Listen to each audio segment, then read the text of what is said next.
Son, what? So you really never heard the Reading Rainbow song? Never. Son, you old as I don't know what. I'm not old as I don't know what, man.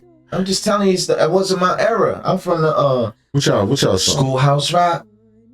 Oh, y'all was with Rock. Three. That's the magic number. You got when math first started.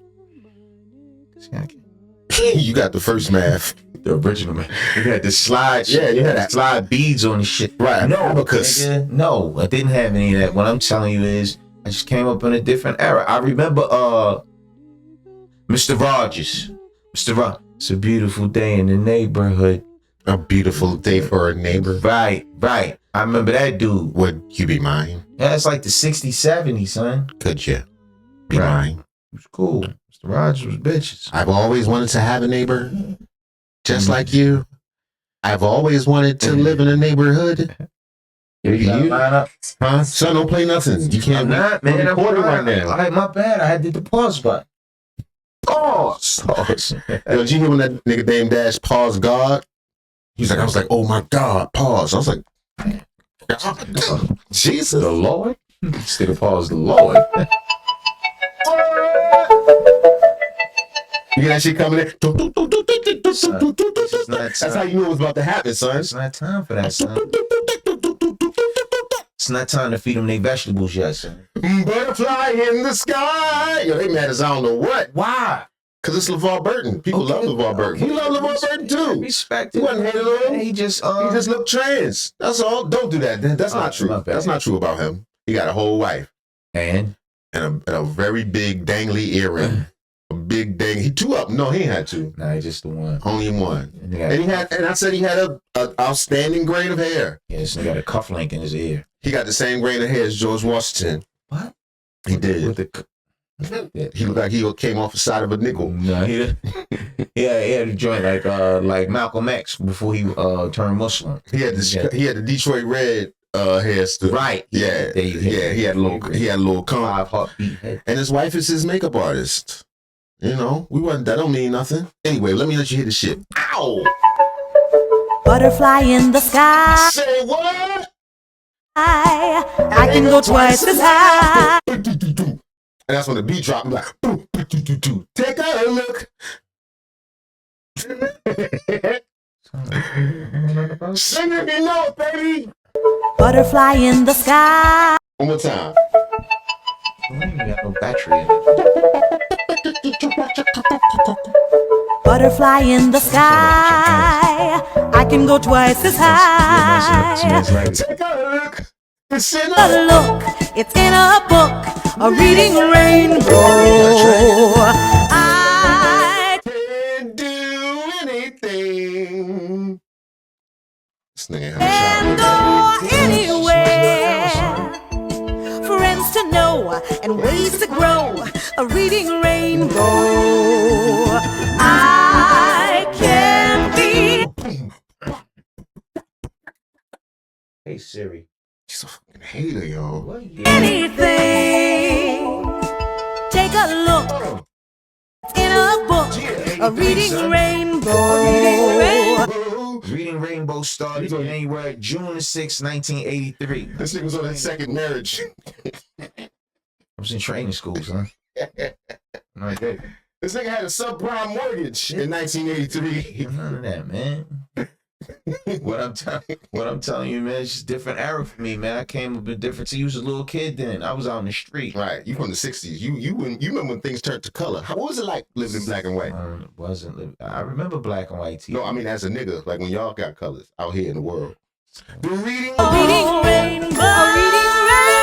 In the sky.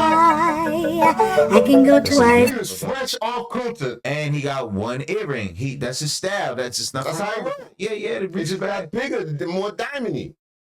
We wasn't hating. Yo, we respect black acts. He's an historical black. Historical black. He's historically black.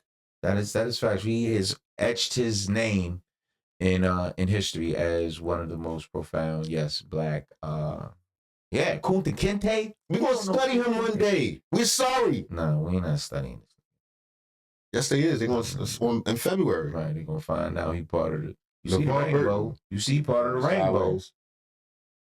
The rainbows wasn't bad back in the day, so rainbows didn't mean. Yeah, but he part of it. He might establish it. He might Don't do that to Reading Rainbow. Come on, man. I'm just saying, son. You want to destroy Reading Rainbow for us? Nah. Rainbows wasn't always like that. It had nothing to do with nothing. Right, respect. It was regular. It was just you could wear them on your shirt. Now. You can't wear rainbow now. You could wear them on your shirt. You could have them on your sneaker. You could have a little rainbow. I'm gonna keep it all the way a buck, son. I was in the gym today. I saw a dude in there on the treadmill with a purse.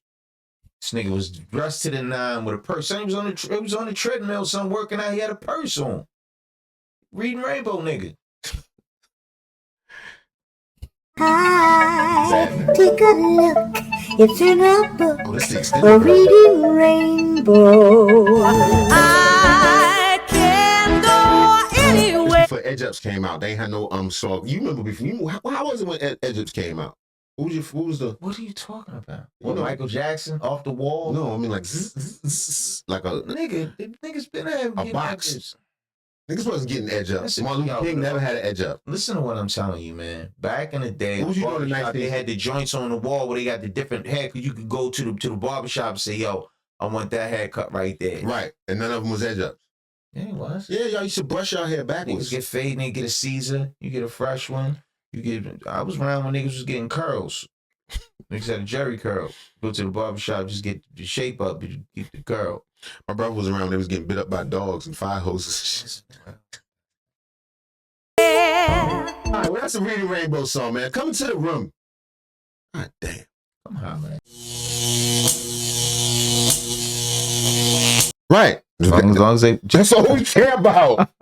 they I hate No, you niggas. How did this get on my timeline? watch. Just watch the As whole long as you watched it, it's cool. I don't really care. Yeah, we might leave them a positive comment. I normally try. I try to. At first of all, I don't want to give no energy to The bullshit. the bullshit, right? So I try to positively answer all the people who positively speak to us. Respect. But on the negative side, I mean, I normally kill them with kindness. I don't flip people. Like somebody would call us clowns or something. Yeah, I saw something like that. Yeah, and I flipped him around. He was like, yo, y'all clowns ain't even reporting on Charleston White. I was like, you're probably right. He was like, you got a new subscriber.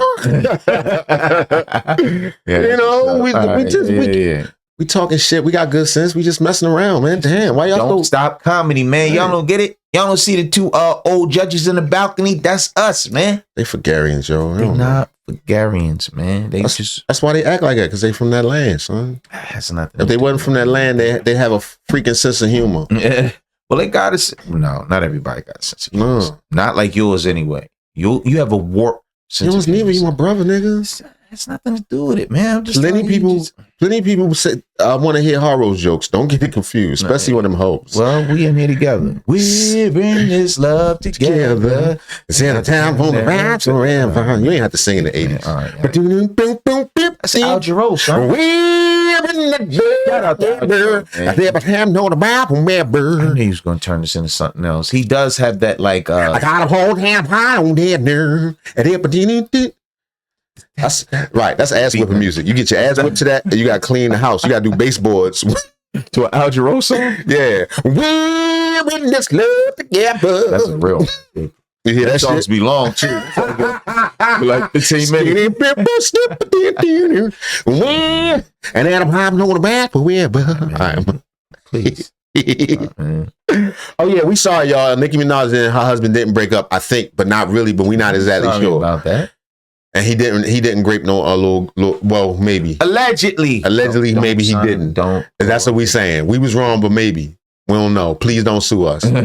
But you, even if you do, you ain't gonna get nothing. Because we ain't got nothing. You sue us, you gonna lose money. I'm Right. just telling You you. don't get a set of headphones. There you go, and they broke already. At the head of behind hold map, whomever. All right, here we go. Streets is saying that Nicki Minaj had put her husband Kenneth Petty out. And it seems like this information was discovered because, as y'all know, he's a registered offender, and it looks like his address in the registry has changed back to Jamaica, Queens. And that's what we heard. That's what we heard. We were actually reacting to someone else's reaction. Reaction. So for that reason, I mean, we're not reporters. Don't Stop Comedy, man. With commentators and reactors and comedians. 100%. My brother's a comedian. To Vlad TV. And they're also alleging that this might have all happened because he got another woman pregnant. Yikes, no pun intended. In case you all don't know the backstory of Kenneth Petty becoming a registered offender, in 1995 he was convicted of... A few days ago, the internet caught a fever over a juicy new rumor about Nicki Minaj and her husband, Kenneth Petty. Out of nowhere, chatter started flying that Nicki may have cut ties with Kenneth for good, and the proof people are pointing to comes straight from his status as a registered sex offender.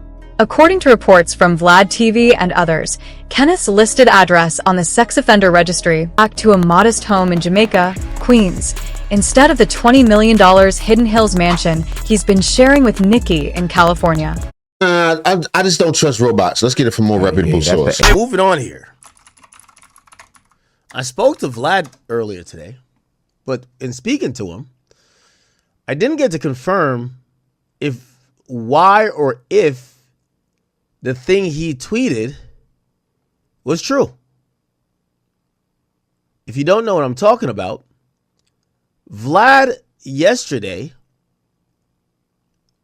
opened up a can of worms on the timeline when he made assertions that Nicki Minaj is no longer with her husband, Kenneth Petty, and supposedly he had gotten a woman pregnant on the side, and that had caused Nicki to kick him out the crib, and he had to go and live somewhere else. What that resulted in is that, if you don't know, this guy he has to register on the sexual offender registry because he is a sexual offender. And apparently the registry address for him was changed, and it now listed a address in Queens or something of the sort instead of Nicki Minaj's house, which it used to. So Vlad reports Nicki Minaj allegedly splits from Kenneth Petty. He returns to Queens and unconfirmed pregnancy rumors with another woman. This is what Vlad tweeted. Says it looks like Nicki Minaj dumped her husband, Kenneth Petty. According to the sexual registry, he's now living in a tiny 800 square foot house in Jamaica, Queens, instead of the $20 million Hidden Hills mansion that Nicki Minaj owns. The rumor is that he got another girl pregnant, but that's not confirmed. Is this the greatest bag fumble of all time? Wow. Now, this goes from this is the Megan Law's website, I believe. So this is a website where you could look up all sexual offenders in any city, in any state. And apparently this is Kenneth Petty, and this is his, his lock-in or whatever, or his whatever. But they say his primary residence is now a place in Jamaica, Queens. Now, this has been a big issue for Nicki Minaj, because at first they had put like a side house or some shack in LA that they were claiming he was living at, but indeed he was living with Nicki Minaj at her house. And I think he'd either gotten taken into custody or something happened where the courts were like, no, it doesn't work like that. We don't care if you're rich. We don't care what you got going on. You can't spoof your address when it comes to the sexual offender registry. Wherever you're did delete this tweet or what, there's a bunch of stuff, but it appears that it's now showing New York.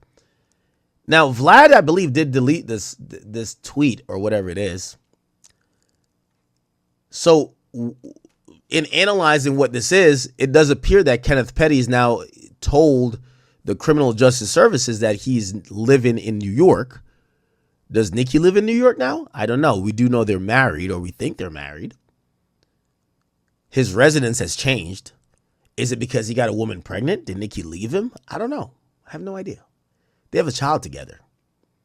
I feel like they've been building a family. I can't co-sign or vouch for anything that would say opposite. So right now we're going on DJ Vlad's word, but he's since then removed the post.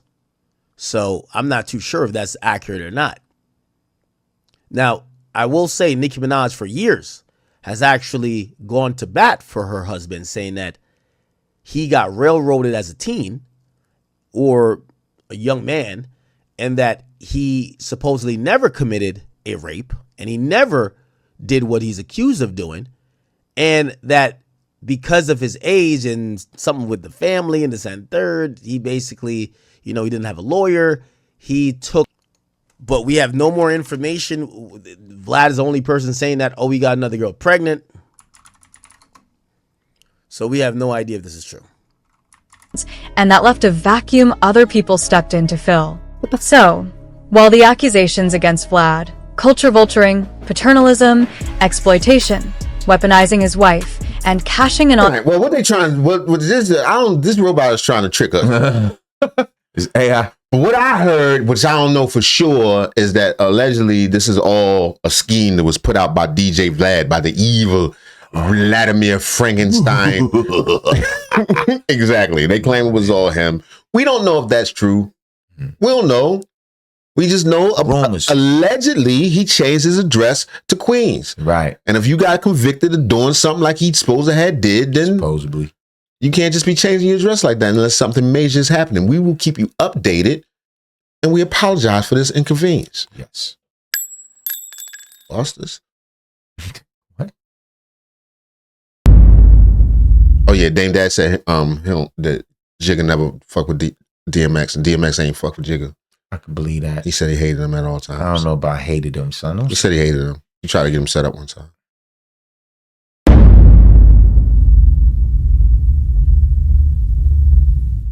When you was around, was there any issues between DMX and Jay? Because I know DMX, he made some comments about Jay where he felt like, he wasn't promoting him when he was at Def Jam. So I was already checked out by then. I don't think DMX ever respected Jay. They used to battle. I remember, man, we was battling before we made money. So we was battling in the pool hall. We was battling, show for show on the Hard Knock Life. It's always a good competitive thing. It's respectful. But I never, I've had a long conversation with DMX only because it would be like, pause. He had these, he just had these moments in the dressing room or when he was shooting, while I was shooting Paid in Full, he was shooting a movie in Canada. And I remember, we hung out and talked for a long time, very deep. But I don't think he respected Jay. That's what I don't think. Like the Rough Riders and us, we had a lot of respect for each other. We have a lot of respect. I consider DNY almost like blood brothers at this point. Even though, again, I ain't got to never see him or whatever.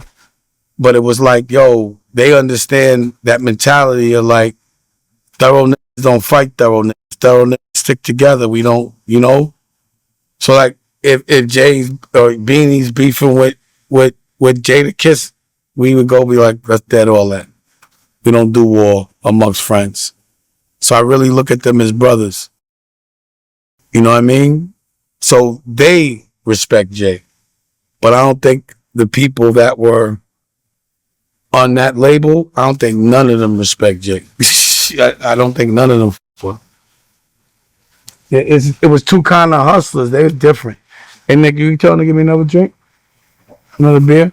I don't think they respect. I mean, you got. Think Dame is ever sober? No, probably not. Well, he's doing these interviews. If he's doing these interviews, should he be doing them sober or should he be a little tipsy? I don't know. However he functioned best. He ain't saying nothing crazy though. No. To look at the interviews, like we didn't believe in DMX in that way. I ain't gonna hold you. I thought DMX could rap. It just wasn't me. You know what I mean? I didn't know he was gonna blow up like that. I didn't want to hear all that murder kill shit. That's not what I'm on. I'm not a stick up kid. So it wasn't a language I spoke. I wasn't on the drugs and all that shit. I didn't ride motorcycles and fight dogs. But he's a thorough cat. But we didn't speak the same language at the time. So I definitely didn't think that DMX was going to do what he did. And a lot of what Irv did was amazing for him. I just was mad that Irv didn't own the label, that he was A&R. That should have been his label. He brought him. He loved DMX. He really did. But definitely knowing Irv, and he would probably always want to keep them competitive anyway. So it was always competitive, and DMX's show was way more impactful in person than Jay. So we would go like he didn't have nobody on the stage with him. He just went out there and just his personality killed everybody. There was no distraction.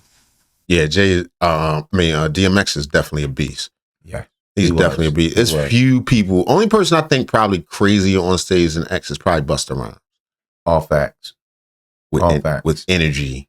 And I never got an opportunity to see X. The time that we did book the show to go see DMX, he didn't show. And I heard that he was a lot of no shows at a lot of those joints. But what they said was, yo, if you want your money back, you know, we'll give you your money back, because he was headlining the show. People was coming to see X. Right. He just saying he probably was off somewhere getting high. Man, he was getting high. Yeah. I got a show. Right. Focus would be on him, his soul. And it just felt like he went through a lot of trauma, and the music was his love language. It was his therapy. And I know how that is, because my rock band is my therapy. Oh my God. Ooh. If he'll knock it off with this rock band. Leave him alone, son. He got his own music, man. Let's hear some of Dame Dash music. Because he been talking about this rock band. He keep mentioning it. Are you going to really look this up? I know. Yeah, for sure. Nigga Dame Dash rock band up. What's the name of the group? Named Billy Pablo and the Guns.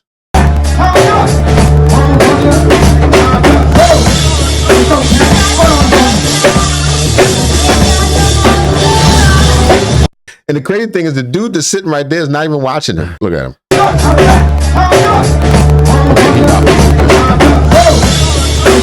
It's like that autistic kind of it's the tism rock. They just don't look directly at the show.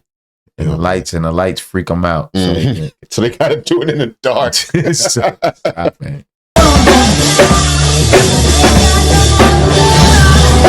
Stop hating on him, son. I'm not hating on him. I've seen enough. There's one guy, man. I forgot his name, but he was in a video that she was in. That's the reason why I'm asking you about it. I forgot his name, but he was in that video, Friend or Foe. And I heard that he had AIDS and he held some white people hostage at a bar. Wait a minute.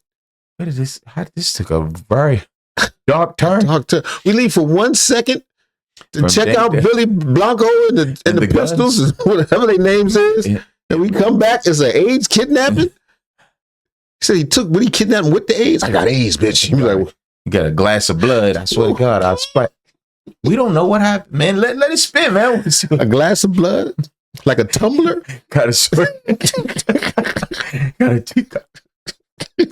Asking you about it. I forgot his name, but he was in that video, Friend or Foe. And I heard that he had AIDS and he held some white people hostage at a bar. You heard about that? Oh, you talking about the barber? That was your barber? Yeah. He was the barber. Yeah, he was Jay's barber. Draco. I forgot his name. What barber? What was the deal with him, yo? Shout out to Art from Art of Dialogue. He know how to ask the questions. Right. Like, what's up with him, man? how y'all affiliated? Nigga said the barber. I forgot. Oh, yeah. Seen a nigga in your car when you pulled up. We just joking. Yeah, right. But very, very, very economical with the words. What's up with him? What barber? What was the deal with him, yo? He was the barber. He was crazy, but he was the barber. Did he have AIDS then? That's all. He was a Brooklyn barber. But what I know, I read shit in the paper, but that was like, again, I was already checked out when all that happened. But he was like Jay's barber. I felt like he went on tour with us for the Hard Knock Life tour, possibly. You know, he was a character for sure. I forgot his name. It might have been Draco, some shit. Yeah, now that shit was crazy. Had AIDS and all that. I was like, and he ran and did all this shit. It'd be funny, like sometimes I'll read the paper if someone have done something crazy, and it'll be someone that wasn't crazy and I knew them. And all of a sudden they lost their mind. Or you just don't know what they were going through. I wasn't surprised that he did some shit like that. That was like, he was kind of like a peculiar character like that. Like if anybody would do some shit like that, it would probably be him in that environment of people we know. So he must have known well enough to know. Right, because it started off, I don't know, he's Barbara. Yeah, he got his name. Now all of a sudden, if else anybody would do it, it'd be him. Nigga first Wasn't like, oh, he's such a good dude and he would never do that. Nah, I can see him spazzing out based on his perspective on things. You know, he was a Brooklyn. Same Dash Rock man to the Brooklyn barber that helped people up with AIDS. We don't. right. That just we don't. It just went off. Yeah, just right. All right, so 50 Cent getting sued. They finally got 50. They gonna take him down. They finally got him. I don't know who got him, but supposedly somebody got him. Here we go. She has text to prove it. This is from the Law and Crime Network. It's called 50 Cent Hit with Shocking Harassment Lawsuit. Plus, I'll tell you what 50 Cent Why they caught him in that position? They ain't had to do that to 50. to say about it. I'm Anjanette Levy, and this is Crime Fix.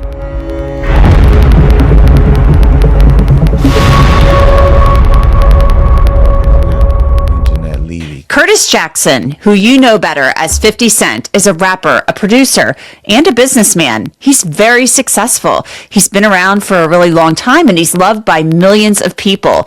But a woman named Monique Mayers paints 50 Cent as the boss from hell in a new lawsuit, and she makes a lot of allegations that include threats, FBI investigations, and the possibility that 50 Cent's associates were involved in the 2006 murder of Busta Rhymes' bodyguard. Mayers says she worked for 50 Cent for 12 years, and for part of that time, she did the work of 3 executives without complaint. But then in 2019, Mayers claims in a lawsuit just filed that things between her and 50 started to go south.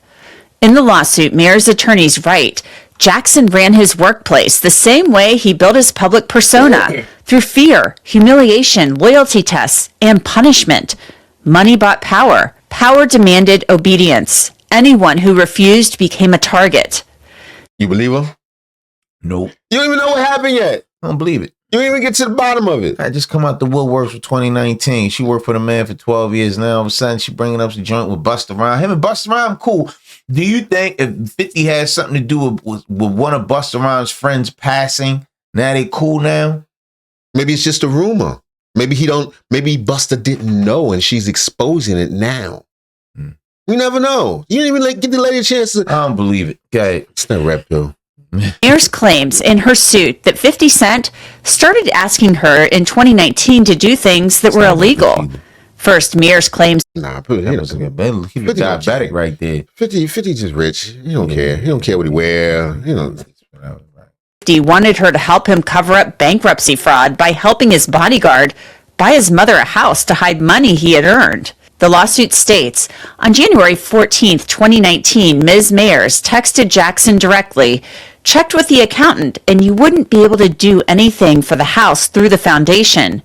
She then forwarded the accountant's advice to Walters and suggested Walters use the funds from the recent $168,000 wire as a down payment, a lawful alternative to the scheme Jackson had proposed. Second, Mayers claims that 50 Cent and his associates wanted Mayers to file a false police report claiming the rapper's bodyguard stole his car, but in reality, he believed the bodyguard had stolen $600,000 from him.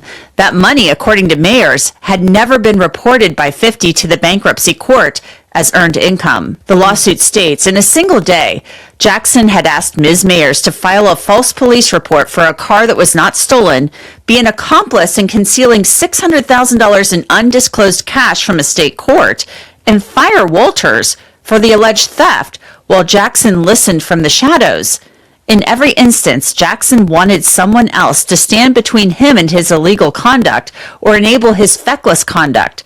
In every instance, Ms. Mayers refused. Because of all of this, I know that was illegal. I mean, I guess you can't file a false police report. No, that's fraud. That's fraud. You can't do that. So if the car didn't get stolen, what do you think, he sold it? No, if he never had it, right? Or put it up, because what happens Allegedly. We don't know. What happens is if you put in a police report that a theft of a vehicle has been stolen and they don't find it in 30 days, then the insurance pays reimburses. Right. Of course, money. But then that doesn't necessarily, like she said, if the car wasn't stolen, let's say it was put up in a garage somewhere, or then he sent it to Dubai house, right? Or Dubai, once the chief got it, right. He already recouped the money. They got the car, and he got another whip. That's fraud. Allegedly. Right. My brother don't believe her anyway.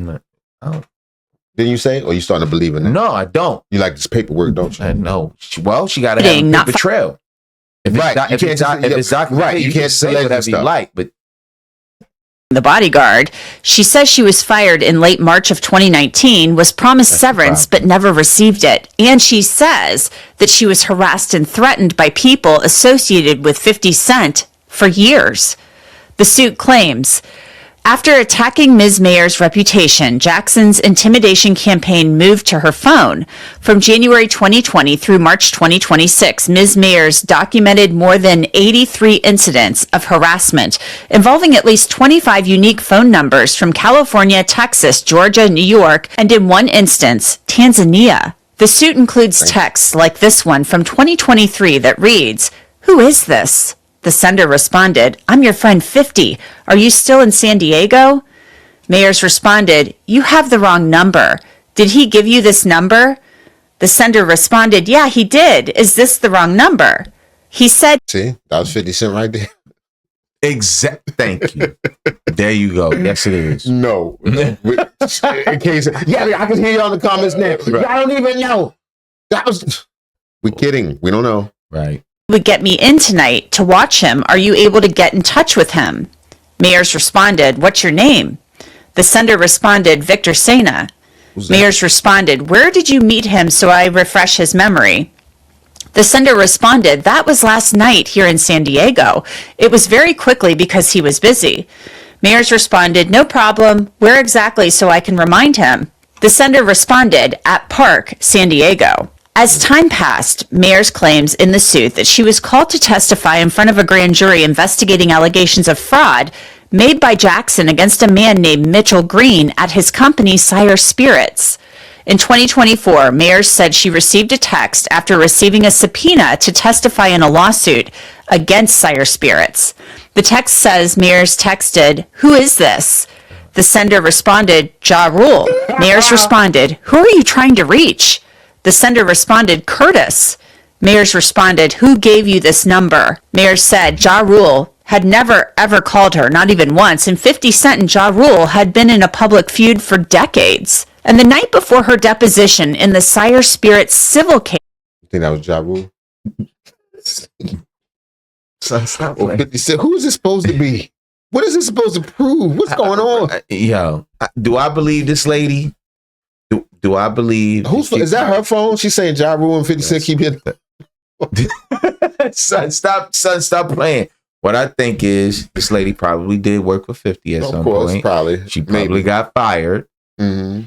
She felt like she was discriminated against. Mm-hmm. And she trying to follow Ja Rule stop calling her phone. She don't work there no more. She's trying to file a lawsuit to get some money out of this. Stop coming around here. Mayers said she received this text that said, "You will suffer, Fifth," a name used by 50 Cent.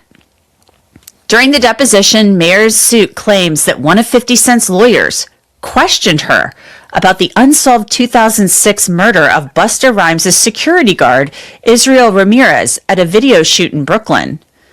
Mayers' suit claims the incident involved G-Unit affiliates, including 50 Cent. Mayers said she didn't work for Jackson then, and after the deposition, she received a threatening voicemail. The suit states, "The campaign did not stop. On August 3rd, 2024, beginning before dawn, Ms. Mayers received 15 calls in roughly 3 hours, including voicemails stating, 'Bang, bang, I shot you down.' Exactly 1 year later, she received..." That sounds exactly like what 50 Cent was saying. Son, it does not sound like you think 50 would be stupid enough. There you go. To call this lady's phone and leave a voicemail talking about bang, bang, shoot you down over the phone. Bang, bang, I shoot you down. Was Bang bang, shorty. That was Ari Spears. Go, shorty. He was doing an impersonation. Bang bang, I shoot you down. 15 more calls, same date, same count, same pre-dawn timing. When Ms. Mayers reported the conduct in court, Judge Melissa Crane stated, I mean, this has never happened in any case I've ever had. Right, because 50 gonna call you up and threaten you and then make sure you know who it is. Right, and then Ja Rule called shortly after. Hey, it's Ja Rule. You a bitch. So I'm trying not to cuss. All right. In the end, Mayers says she has suffered lost wages and intentional infliction of emotional distress. She's asking for damages. But Curtis Jackson's lawyers 30. say they will fight this lawsuit to the end. In a statement to law, Actually, 50. She's suing for $50 million. crime, Jackson's lawyers wrote, Legendary. Curtis 50 Cent Jackson and his representatives categorically and strenuously deny the baseless allegations made in a recent civil complaint filed by Monique Mayers, a former employee terminated for cause on or about March 27, 2019. To date, Mr. Jackson has not been formally served with any pleadings, nor have his representatives been contacted by opposing counsel regarding this matter. It is highly unusual that a lawsuit of this nature was apparently circulated to the press before it was seemingly filed, evidencing that these claims are entirely without merit and are nothing more than a stunt to garner media attention and damage Mr. Jackson's reputation. Ms. Mayers is a disgruntled former employee who was terminated for cause over 5 years ago. This lawsuit is nothing more than a transparent attempt to use the guise of a legal proceeding to seek an unjustified payday well outside of the applicable statute of limitations. So why he keep calling her phone? You don't. Him and Ja Rule Together.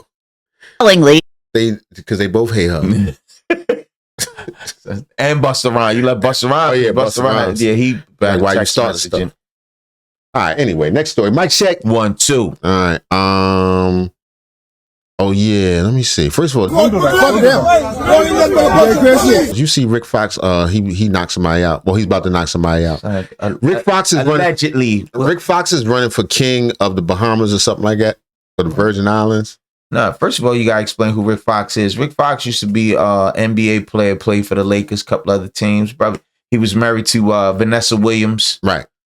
Well, ex-wife. He not with Vanessa Williams I no don't more. think so. For real? Nah. Oh. Well, anyway, they was together, whatever. That was back in the day. Right now, he running for king of the Bahamas or the Caribbean. He Caribbean king.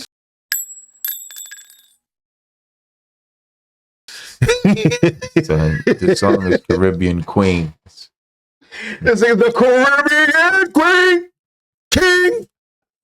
In the shade, in the shade. But anyway, you know they like to fight in the Caribbean for some reason, even with all them palm trees. Wow. And Rick Fox about to punch somebody in the mouth. Waiting for the gentleman to come and move the tents and bring them here. Is that okay? Is that in the rules that you mark? I don't give a f about no rules you're talking about. Wait, listen, hold on.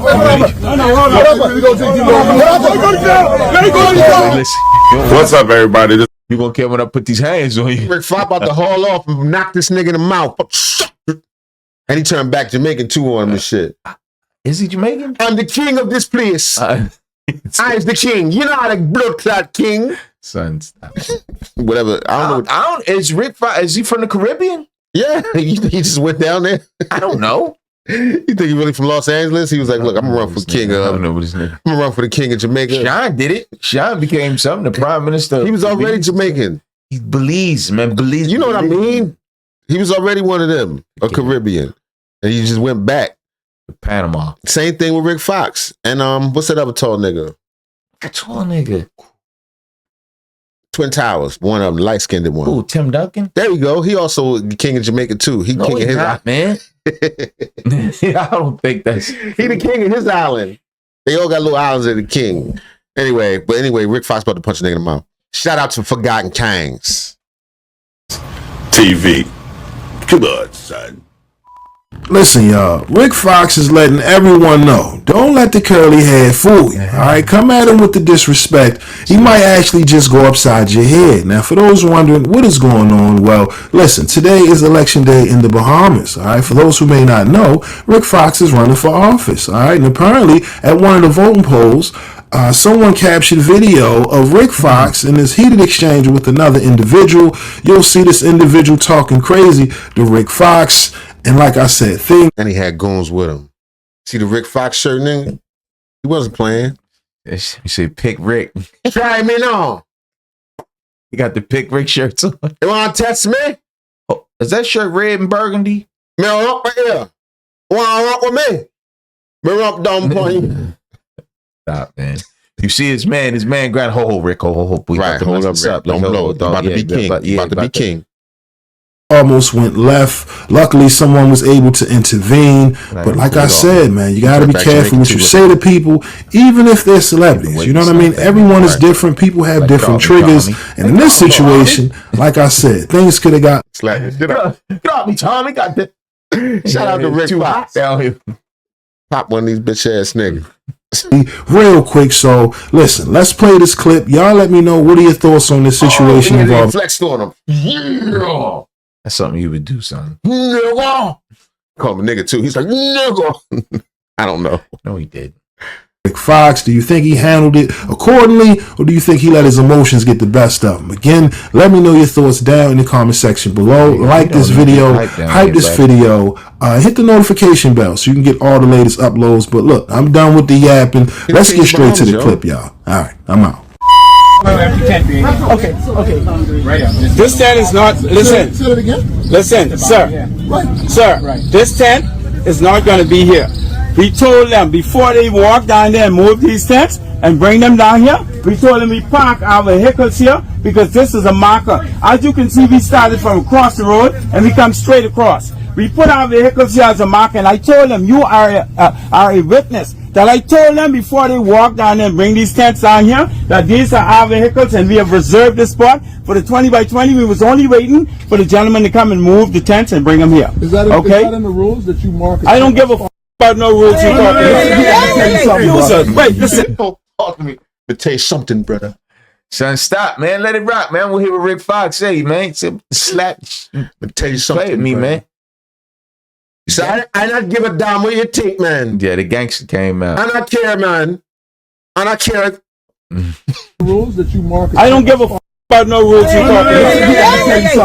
Wait, listen. Hold on. Hold on. Let me go to the car. Let me go to the car. Go to the fucking car. Let me go to the car. Don't do that to me. Fuck them. Fuck them. You get crazy. But I don't figure to yourself, yeah? I don't figure to yourself, fucking self, buddy. Hold on. I don't figure to yourself this. Ready? Right here for y'all. All day long. Right here. You don't figure to yourself. I don't figure to yourself. Police. That's why that girl, I'll tell you. Police. You a part of it. Police.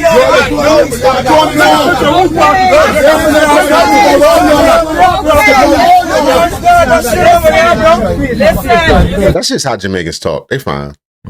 Ain't nothing wrong. That wasn't even nothing. Yeah, they would have did that in the living room. Yeah, that's just a regular conversation. That's how them niggas. No, you can't establish a room in the jail. That's right, record. I want the band people know. Record. That's why I see this record. Thank you for watching my video. Now look, he said something about it. Let me see. What'd he say, man? What did you find, son? He got still got the same shirt. Yeah. This right after this shit happened. Yeah, he just ate. Right. Something to drink. They ate together. We made a video. Garden Hills. You may have seen the other night that both Mario Bowleg and the Prime Minister had a lot to say about me. Now, I think you understand what this is about. Advanced polling starts tomorrow. And this is when the distractions show up. The noise shows up. People try to confuse you before you vote. And I've been told to take it as a compliment. That it means they see what's happening here in Garden Hills. They see the work we are doing, and they feel the momentum. But that's not why I got into this race. I got into this race to be transparent, to be accountable, to show up and speak directly to you. So before you vote tomorrow, I want you to hear the truth from me directly. Mario says I'm copying a plan for Harold Pond. Let's be clear. That plan has been sitting there on his desk for years. 5 years in his office with no meaningful delivery, no transformation, and no results. The Bahamas National Trust and the people of Garden Hills didn't come to me because something was working. They came to me because nothing was working. How do you let him come down there with an American accent and run their country? I know, man. I know he got 542 subscribers. That's Rick Fox right there. He got 542. How many subscribers we got, son? So don't try to style on Rick Fox. We on a come up, baby. We appreciate y'all, man. Hey, man, 92 strong, baby. See, but you don't get this confused. This is probably a channel he started just with this video. Right. This is probably the only video on here. Let me see. They shoot at them. Nah, he got some joints on there in the past 2 weeks. Right, yeah. This is all new. Yeah. Yeah, respect. Pick Rick. He's Jamaican, but he don't sound like you're faking. That's his slogan. Pick Rick. Hi, I'm Jamaican, but I don't sound like it. Weak controls, and still no full accounting to the public. The Carifta Games. The budget went from about 1 million to over 6 million. Don't vote for him. Hundreds of thousands in the deficit. Weak procurement. Uncertified contracts. Unauthorized expenses. How about Junkanoo? Concerns about funding, political interference, lack of transparency, our cultural institution being treated like a political tool. This is not about politics. This is about accountability. And before you are asked for 5 more years, Garden Hills, you deserve. You think he's reading that? I don't know. It doesn't seem like it. You think so? Yeah. You think he's reading it? I don't know. I mean, he is a politician. It would stand to reason he would have somebody write it, but it seems pretty. When you know him to be a politician, I know him as a. Well, he's trying to be. Right. He did like a movie or something like that. A B movie. Wasn't even. He used to be on Girlfriends too sometimes with Tony Childs. Man, I don't know him as no politician, son. I'm saying he's trying to be a politician. The right thing for a politician would do is to have a speechwriter. But then again, he's giving it up in a real, social media kind of style. It could all just be for posing. He ain't gonna go to a podium. He'll be like, just do it on your phone. It'll look more authentic. Go live. Yeah, just go live. And so you think they got cue cards behind him? Yeah, not cue cards. He probably just reading it off the computer. Look at his eyes. All right. Now, to the Prime Minister of the Bahamas, let me speak directly to you, sir. Looking pretty You went on stage the other night and you told the Bahamian people that I have not built a single home. You and I both know that is not true. You visited all those bricks I shot in the NBA. Son, chill, son. The very home. Show me the land with infrastructure. Okay, we don't care about Jamaica, but if you do, check out Rick Fox's channel. It's called Pick Rick. Check out the comments about it. Yeah. It's called Pick Rick, and that was Rick Fox responds to problems in Jamaica, right, or Bahamas, wherever he from. All right, here you go. Bohemian, right. The Bahamas. Yes. Clay Thompson. Yeah, Clay Thompson and Megan Thee Stallion. They broke up, but apparently he said something back to her because people. You'll see. Was living his best life like this right here on a boat. Gonna be back on the high seas. Right, we saw that he was doing good, listening to the OJs and shit. He's listening to the on stage. I'm much on Casanova. Son, he wasn't listening. He was. Me and Romeo. That was a song, son. Come on, fellas. Nothing like it. Long time, so the rhythm might not be there, but the passion is always there. God, feels good to be back. Nothing like the ocean, let me tell you. Big Blue. Oh, this is my jam right here, boys. Come on. Now, Megan Thee Stallion also has been allegedly outside. It's been surfacing on social media. Right, she was out there sucking on titties. Now, this is old. This picture right here. But you think he want to cuff that? He want put a baby in her? No, he like how builds a life with her. No, he like how she sucked though.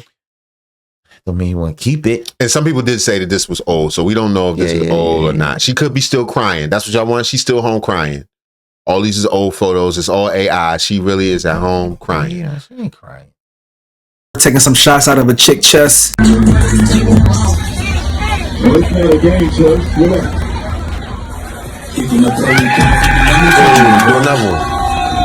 I can't verify when that was, alright, but both people are trying to move on with their life, okay? But content creators has been talking about this shit since the news was dropped by Megan Thee Stallion. So that brings us to this post right here. So this dude, his name is WYO Matt. He spoke on a situation. He's a hater. He's a young hater. Oh, this little kid. Yeah, I don't know how they start hating at this age. I never seen this level of hate at, what is this nigga, 12? I don't know. Criticizing Stephen A. Smith, and Klay Thompson hopped in the dude's comment section to criticize him back. Peep this real quick. I'm quite sure Klay Thompson got a different version of what the hell happened. You don't see him talking about it. He don't deserve that. He's a great NBA player and a future Hall of Famer. But he's also a cheater, pussy nigga. You got this nigga dick so far down your ass throat, you can't even hear yourself right now. Stop asking society to police relationships. What the are you talking about, Stephen A, while you're sitting on your podcast talking about these people relationships that you don't know about? Yo, I cannot stand this bitch ass nigga. Bitch niggas like Stephen A. He's a bitch nigga. When they start doing this little kid talking like that. When did dudes start talking like this? About a dude got some box? Online, man. You a dude. He's a dude, ain't he? Son, they can say whatever they want, man. I'm not even talking about how he talking. I mean, we talk crazy. I'm talking about his messaging is, you a cheater, man. When dudes started talking like that? You know? When did dudes start? Oh, man, can't keep up with these. You're a cheater? He's defending Meg Thee Stallion, man. What man says that? Oh, man, this little dude. I don't condone cheating, but it happens. Dudes do it. Come on. Or is that the case? What we don't even know what the backstory Even is. if he did, that's not even your dude. You got balls, man. What are you talking about? You're a cheater. You maybe he got balls. Maybe he don't. Only bad thing about cheating to me is it's actually weak because he should have just walked in there straight up. But I always do. That's how I get down. Yeah. But that takes some maturity. It takes some time to get to that sort of a space in your life. But you gonna shame this man for getting some box? Yo, testosterone is low in the youth, man. No doubt. It really is. It's really low. These young dudes don't have a moral compass. Bitch niggas like Stephen A. This is what they do, guys. They say, I can make money off these dumb niggas in this corner right over here. Because these dumb niggas in this corner right over here don't have a lot of community. As a public figure, if I put a little bit of fuel to the fucking fire of these dumb niggas in the corner that don't have a avenue, well, Matt, why can't they express themselves? Because they're a bunch of lame ass niggas who hate women. Stephen A still goes though, I gotta jump on this. These is things that you shouldn't. If I eat too many cookies, does that mean I hate cookies? Son, I can't. If I keep eating cookies every day, does that mean I hate cookies? Or do I freaking love cookies so much? Son, listen. Stephen A can speak on this because it's sports related. For sure. Okay. With the Klay Thompson thing. This young brother right here, he got a platform. Matter of fact, shout out to Yam Stacy, man, for covering this joint right here. Yeah. This little brother right here, I don't know him. You say he a young hater. I've never seen this. Well, I'm kidding. I'm being facetious by calling him a hater. Nah, he sound like a hater. But I just never listen. I am on the side of sexual responsibility. Facts. No doubt about it. We are. If you're in a relationship, you should keep it true. But you're going to shame a dude for doing that? Son, it's 2026. For doing that? If you think shame is going to prevent anybody from cheating, it's been going on forever. Forever. That's always been a thing. So your little speech is not going to reach a single mind. No, it may. We don't know, son. We don't know what his platform is like. We don't know how many subscribers he has. There's folks out here that probably listen to this young dude. It's a weird position to take. I just find it odd. Maybe I'm wrong. Maybe I'm old school and chauvinistic and all this other stuff. Old school. But I could never take that position. Even though, of course, yeah, he cheated and you shouldn't have done that, man. But like if we were looking at violations that happened in that relationship. Cheating is like it's nothing. It's not even a ticket. It's a warning. Right. You can write your warning for this.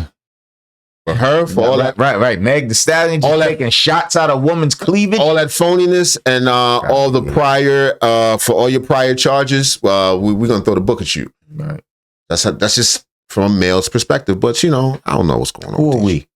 Exactly. Came to the internet to talk about. Bro, you're on the podcast Straight Shooter. That's what you do, Stephen A. You talk about politics.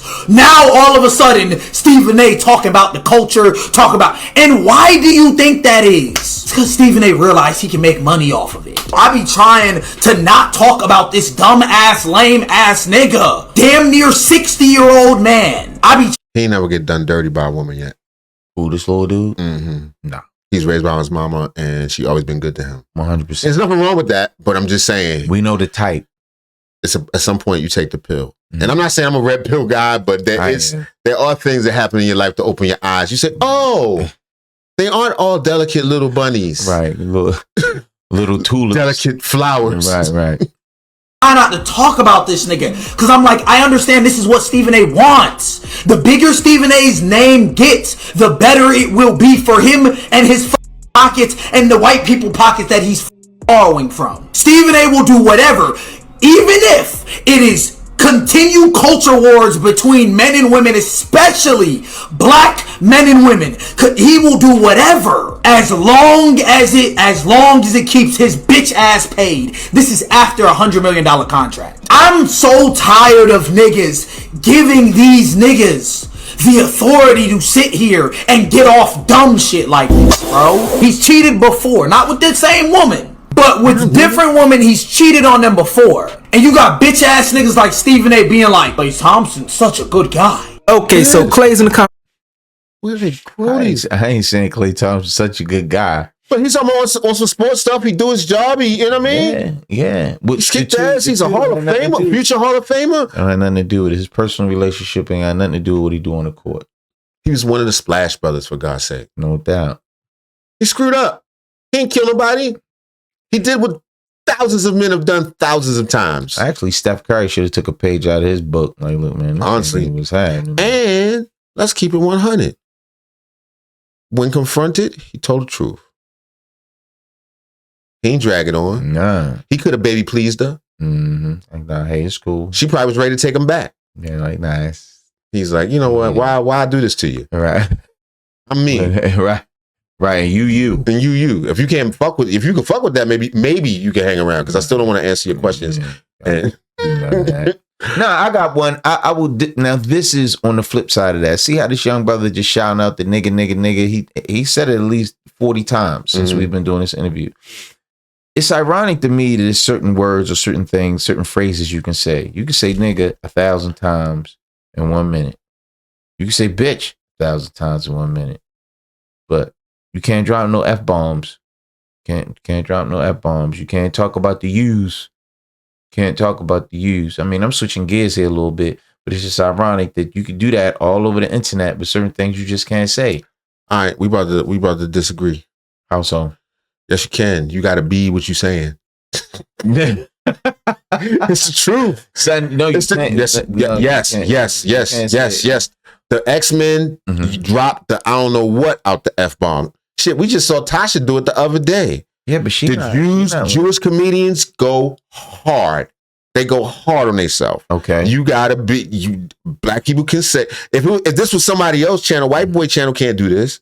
You gotta be what it is. YouTube is checking it out. So who do we identify as? We identify as black men. Can we identify as something else and then use the word? I now you mixing culture wars now. I'm just telling you how it works. Yeah, because there's a lot of stuff that, when I was a little more liberal with the N-word, which I probably am, but trust me, it was way worse. Yeah.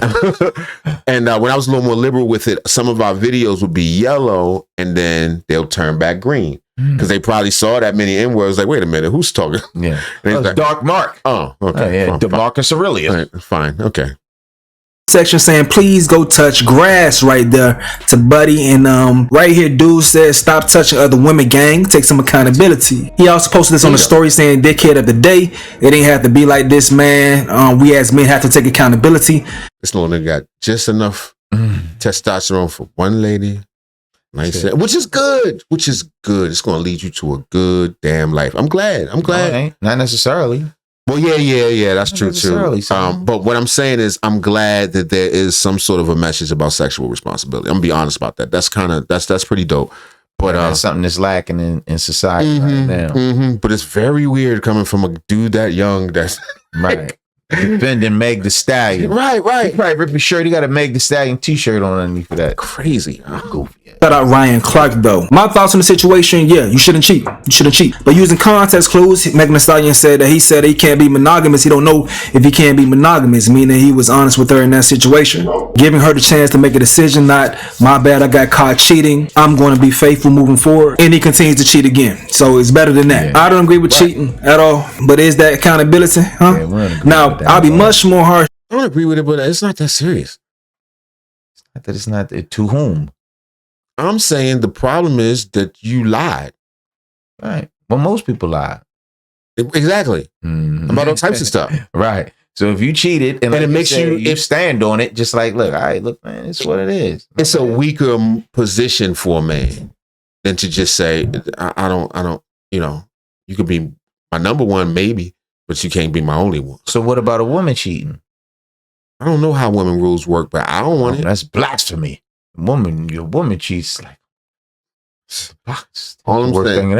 I just definitely. If it's on me, so how dare you? Right, because I'm listening. If the tables would turn, it's no women that are gonna go the other way if she'd have cheated on him. Right, they're gonna say, because what she's gonna do is she's gonna say you weren't there for me emotionally. You left work all the time, and business up, and I needed what I needed, blah blah blah, and the girls are gonna go their way. Right. Clay just made it real simple. I just like bitches. I like pussy. You all right, but plus, you are you know who you are. Right. I'm telling you, that's what he said. He said, I'm not gonna. Yeah, I don't care if you cook my family dinner or not. Right. That was nice. We had that Thanksgiving. We'll always have that. We'll always have 25 Thanksgiving. Absolutely. With him cheating if he was married. Still, cheating is bad, but it's even worse once you decide to go ahead and get married to someone. You go through all that shit. Sure. Then to cheat, nah, boy, write that shit up. In my opinion. But other people have different opinions, man. Speaking of, real Ryan Clark. So Ryan Clark followed this dude right here that was criticizing Clay. Ryan's going viral for his take. I haven't heard this before, but we can check this out together, man. But first thing first, listen, bro, I try to tell y'all. That's going viral. It's another mushy ass nigga. Timeline is Clay and Meg. And I get it, right? It's content gold. Future Naismith Basketball Hall of Famer publicly dates one of the biggest names in hip hop, and they're propped up on this celebrity relationship pedestal. And then in a very public split, there's an insinuation of infidelity. And so that's like inviting scrutiny or criticism or opinions. And there's this rush to get your content out so you can get the clicks and so you can get the views. And if you make it entertaining and if you make it funny, then more people watch it. So I think I even get that part. I don't get this incessant need for grown men to shame or to insult, or to bring up someone's past, or the way that they do their jobs, and insinuate, or in some situations. You're supposed to forget about it. What are you talking about, Meg? You talking about us, nigga? He said, don't shame her. Right. Don't bring up her past. He talking about Meg Thee Stallion. Don't insult her. Don't make jokes about her. Don't do anything. Just act like none of that stuff ever happened. He doesn't understand the need to bring up anything from the past. We only look at the future, always, about everything. So shortly before this, we saw a clip of Meg Thee Stallion look like they in the club. A woman had a shot glass in her cleavage. She went and got the shot. Ow. And took the shot. Right? Right. If you're a man and you feel like that is the ideal woman for you, or if you feel like, man, this is what I want. I want wife. I want to make her my queen. I want her to bear my children. I want to spend my hard-earned money, the empire that I built. I want to share it with that. I don't think that's enough to disqualify. Shit. I think all the dudes is enough to disqualify. But a little titty shot, a little body shot, off a woman titties. Yeah. I mean, I don't knock it. But I'm talking about the cuff. It's one thing to have. So you can have sex with whoever you want, but to have like, yo, this is my lady. I'm gonna put a rock on it. You mine? I'm holding like the Lion King. You hoisting her up to the world. This is mine. She is the one. That's what he want. Out of here, man. I don't know. Me personally, like I said, I don't think that's that terrible. The amount of people that I would know being Klay Thompson, you know, I'm not Klay Thompson, but being in the NBA, she done messed with a few NBA players, rappers. The content of her music, those are the sort of things that would make me like that would disqualify her. But her having a wild night one night and taking the titty shot, I wouldn't quit her for that. But he just saying don't worry about her past. And he's saying we haters. He's saying we haters because we bringing up any of that. We bringing up any of that. Let's see how he said it. I do not understand. He's real wise on you and shit. Own men to shame or to insult or to bring up someone's past or the way that they do their jobs and insinuate or in some situations downright admit you believe that means someone should be treated negatively or disrespected or lied to or demeaned or thrown away. Just the last one. None of that other stuff. She don't deserve none of that. Just the last one. That's when people start to take sides. And if you look at women specifically, they've backed Meg, in particular, black women. And if you sit back and you look at the reactions, you say to yourself, they have to. Because if they don't, then no one will. As we prop these relationships up, we forget that these humans are flawed and that they're imperfect, but they have feelings. And we bring up the past without bringing up that one of the parties involved was also shot. And in being shot, had to process that. Hell does that do anything? What did her getting her toe blown off got to do with Klay Thompson? Son, that's Harlem Nights. That's not. Oh, that's not Megan. That's not Megan. To heal from that, had to live with that trauma. And so now, Meg is stepping away from a historic. So Klay ain't got no trauma? He never got bit by a shark or fell off and broke his leg or nothing like that? That we could cry about? How would you do this to Klay? You know he got bit by a shark when he was 12. How allegedly. I do not understand how grown men could come down on someone. So what? That ain't got nothing to do with Klay. Klay ain't shooter. Son, leave him alone, man. They say nobody shot. Right. Shot, had to process that, had to heal from that, had to live with that trauma. And so now, Meg is stepping away from a historic opportunity on Broadway in Moulin Rouge to make sure that she's fit to just move on with life. And so I think what we need to do is remember that all of these people who are commenting on their relationship, who aren't married, you know how dating works, and you should also know how hard it is to find your forever person. And if you are married, you know it's even harder to keep that forever person, even when it's just your two, much less the entire world in your business. And so I think what that says to me is let's be more patient. Let's be honest about the fact that we don't have all the information. And if you aren't reporting facts and you're just giving your opinion, or you're just criticizing, or you're scrutinizing, or you're insulting, be honest about what you're doing. You're gossiping. All right, so many women are love. Yeah. So what? I'm ready. Trying to shame us? Nah, nigga, you dated in. Who's this right here? This Ryan Clark. Yo, you dated in. You date and put a ring on her finger and marry and cuff her. I'm gonna be like, not for me. Thank God. Be deeply thinking and shit. I do not feel that. Right. I know I like her cooking, but I would hit it from the back with these hoes. When you hit from the back, you cannot. Oh, deep thinking ass nigga. The conversation, of course, they're siding with him in the comment section about that. Now that's cool that he's being an ally for black women. I appreciate that, but I do think he missed the opportunity to go ahead and point out a very important fact. No one will be discussing this if Megan Thee Stallion didn't post this. We seen the nasty discourse that went on with the Tory Lanez case, but I understand her being hurt, and that's another part. Somebody ask you, hey, You open the screen and you come on the internet, man. You open it's public knowledge. Nobody asked you that. What are you talking about?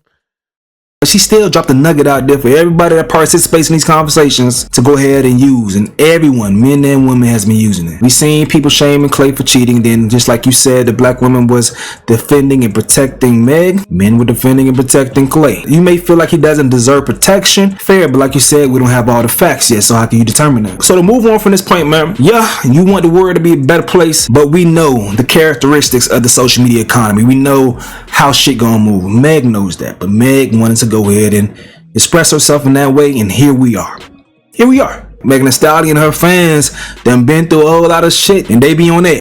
They believe it's against Meg. So the last time we covered this situation, we talked about Lexi Brown, who was said to be the person that. Oh yeah, they had said Lexi Brown was doing it to that's what he was doing it to. Right. She got a real nice body, real nice. So why you have to say it like real nice, yo? I'm gonna put it on the screen. Yeah, in high definition. Mm-hmm. The last time we covered this situation, we talked about like attacking anybody that they believe is against Meg. So the last time we covered this situation, we talked about Lexi Brown, who was said to be the person that Clay cheated with. She said that wasn't true, but she spoke on the situation saying that she's been getting death threats about everything going on. Pete this real quick. Me and Clay do know each other because we both play professional basketball. I would have considered him a friend. I do not know Meg Thee Stallion at all. You know, today, like I'm still the only person that has denied this entire situation of my involvement and claim that this is 100% false. Good job. Good. You did good. Quick on your feet. The fact that I'm still the only one that is defending my name, I have no idea how to process that. And that's the last thing that I'm like struggling to process, is that there's this massive outcry for protecting Black women and nobody has mentioned Lexi Brown's name in any of those conversations. I wouldn't have minded if either one of them came out and said it, because at the end of the day, they're the ones that are in the relationship. They're the ones that are dealing with this, and they're the ones who are communicating with each other. So one of them, if not both of them, know that it was not me. It could come from one of their teams. It could come from somewhere. The truth is over there somewhere, and I was expecting. Here, Don't Stop Comedy. We here to protect you, Lexi Brown. Yeah, we're gonna speak out on your behalf. We believe you, mama. We got you. Yeah. Little ones. It to reveal itself from that side of it, the side that actually has the issue, because again, I have no idea what is going on. I have no involvement. I've had no communication at all whatsoever during their relationship. So for them to just allow me to get dragged, for a lot of people to allow me to get dragged through the mud for, I don't know, it seems like 4 days now, knowing 100% what was being said was false, that surely somebody would step in and say, no, this is a lie. Please point your fingers somewhere else, or don't point them at all, but don't point them at Lexi. And by the time the game was over, it had not happened. And, I said, you know what? I'll give it a little bit more time. Surely somebody that knows the truth, and that is almost everybody involved, knows that I was not involved in this situation at all, would surely step in and say something. That's right. And it didn't happen. We stepping in. We saying something. Leave Lexi alone, y'all. You got to answer to me. You mess with Lexi. I was getting threats on my life. I was getting threats on my health. My family started getting comments and threats from people. I've had to hire security to travel with me places. Poor baby. So it got to a point where I just was scared for myself. So let's see what people say in response to that, man. They say Megan is the one that was loud about the breakup to begin with. She should absolutely defend this woman and clear up any ambiguity. No one even asked to be added to her group chat. I miss the days where celebs kept their personal business to themselves. Meg doesn't have to clear up anything, actually. If Clay your friend, he should be clearing it up, not Meg. Lexi babe, go to practice. humans are weird. Death threats over a breakup rumor. Megan needs to clear it since she's the one that made a statement. But Megan Thee Stallion friend says, then go talk to that nigga. What's the video for if that's your partner? And that's this lady right here, okay? Megan Thee Stallion on Family Feud. You see Ferris right there. That's her saying that. Now we also talked about partisan Fontaine, man. Who's making a comment? Oh. Party, Megan Thee Stallion's ex, and people responding to him having an interesting time video where he was singing some lyrics and it could have related to the. Anyway, Clay has said something. Let me get to that. On the boat? I think it was for the boat. This is her ex-boyfriend. I don't know what this talking about. I don't listen to men with no shirts on talking, lay on their belly, ball burns on their back. Throat, right, with an ear or nose ring. Yeah, he might be spitting, but I don't want to hear it. These all niggas she fucked. Hello, Simone. Ugly. Talk show blog. All that you was in before you came out start talking I'm standing 10 toes down. I said what the I said, bro. Nene Leakes is more famous than some of your top 10 NBA players currently, because reality TV and music expands to certain realms that unfortunately for you guys that in my comments, I don't think they understand how big the NBA is. Who, this African lady? Yeah. People who are not into sports don't understand how huge sports is. She said Nene Leakes is more famous. You know what that is? The Real Housewife, loud lady, new face lady. Says she's more famous than Klay Thompson. I mean, yeah. transcend quite the same. Because you never heard, because you're not into sports. Right. A whole lot of people are. Trust me. A whole bunch of people. Nene Leakes don't have no jersey. Right. And this dude has reached the pinnacle of his sport. So, yeah. To understand that outside of America, we don't even know the names of the teams here. Anyways, I decided to do a deep dive because I really don't know anyone that is currently playing in the NBA. So the NBA. Right, so what are you talking about? She fat though. I could tell. She fat. She got frame. I could tell. Oh yeah. That's she got frame. She got yams. That African London booty. Yeah, but she got bad feet though. I can tell that too. She got the big heels in the back. I had the big heels and the bad feet. I know the type. What was the situation you had in New York where you was at a nightclub and DJ Kool Herc, he made a comment to you that you didn't like? No, but what it was Kool Herc was talking to me, and he was like, at first when I heard you, I wasn't feeling it, but now you all right. And what's crazy was I couldn't wait to have a word with him because I had heard so much about him. So without being disrespectful, I was disrespectful back. Mm-hmm. And even though I knew him, I was like, and who are you? Yeah, trick. That's how you get him. Yeah. Even though he had wanted to meet him. Yeah. Respect. Who are you again? Yeah. Right. I mean, his ego was bruised. Yeah, definitely. Okay. And that had to hit Bambaataa hard. Pause. Hold on, not Bambaataa. He said Kool Herc. Oh, I'm sorry. Too confused, sir. All right, I'm sorry. Kool Herc, that's the muscle man. Bambaataa got the feathers. Right? No, Melly Mel is the muscle man. Kool Herc is the godfather of hip hop. Kool Herc is one of the originators from the Bronx. Okay. All right. I mean, they all are. So Melly Mel, muscle man, Kool Herc. Why you call? Oh, Kool Herc. He got the dreads now. Right. Big Kool forehead. Right. Yeah. And then Bambaataa was the Kool Herc said to him, "Man, I didn't like you at first, but you are right. You all right."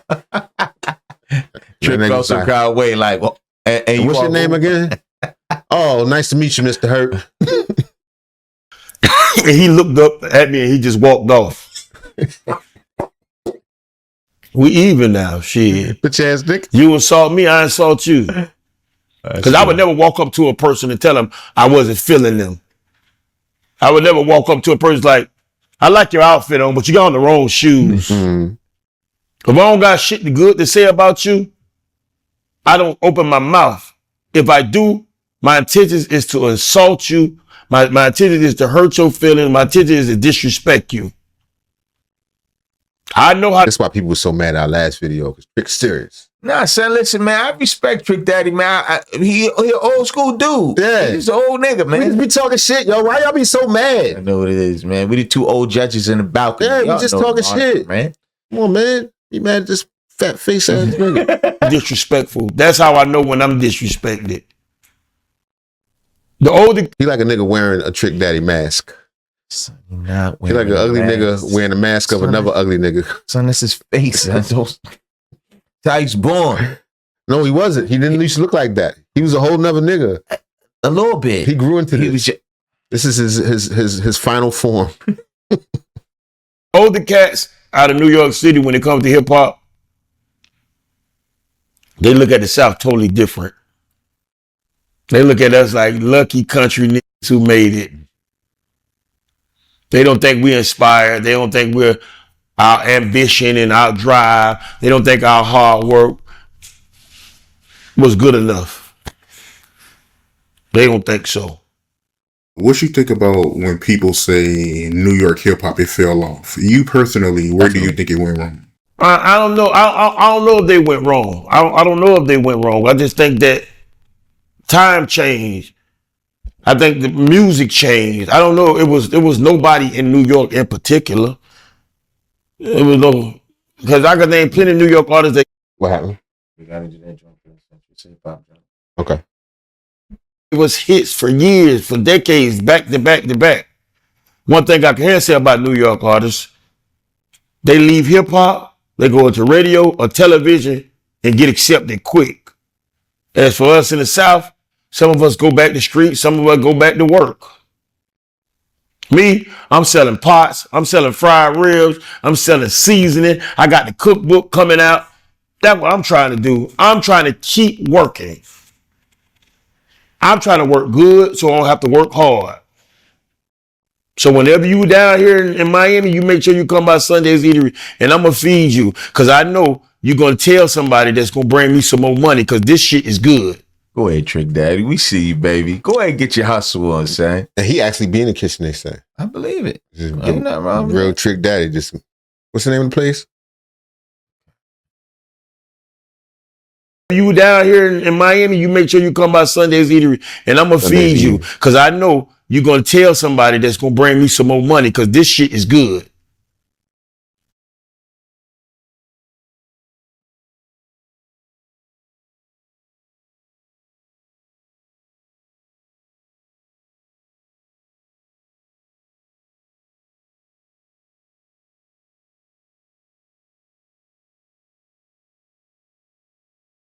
Hey, I came all the way from South Carolina to check you out, boy.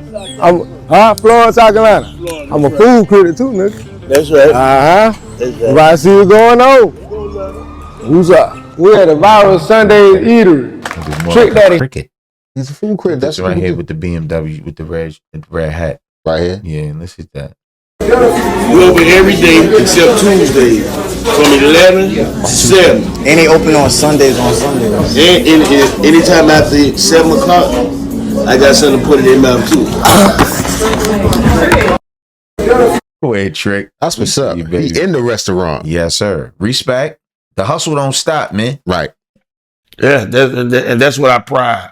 When I leave here, I'm going by my restaurant. There's gonna be people in there from out of town. I'm gonna take pictures with them. I'm gonna mingle with the people from out of town. I'm gonna make them feel like they somebody, and they're gonna love it, and they're gonna enjoy the food, and they're gonna tell their friends, and their friends gonna come when they come to Miami. That's what it's about. We definitely going there. We coming down there and check you out, Trick. No doubt about it. Definitely. Yes, sir. What he got? What he cooking? Soul food? Probably a little bit of Caribbean food. Yeah, too. yeah, probably. I don't want nobody to be scared of me. I want everybody. This nigga don't got no Chinese food. Yes, Chinese food. He do look a little blackanese a little bit around the eyes. Blackanese, man. If you can speak on it, can you give me the backstory behind somebody at Polo telling you not to wear their clothes? They told you that? I had one of my A&Rs as well as one of my publishers to reach out to Polo, because I had been saying Polo in the record, and I know Polo spiked in the South because if I did a concert, everybody would be rocking Polo. I don't know who. Somebody from Polo sent a response letter and email Those Bugle back jeans you wearing? saying we all know who they Polo. Trick Daddy line, forget it. We wanted was, what I realized is every region has somebody that orders their clothes to be in a store. And the reason why I had so much different Polo because I traveled a lot. In every store I went in, I got different shit. And everybody was like, well, where you got that at? We ain't got that down here. And that's when I realized they got more shit than what they have in the stores locally.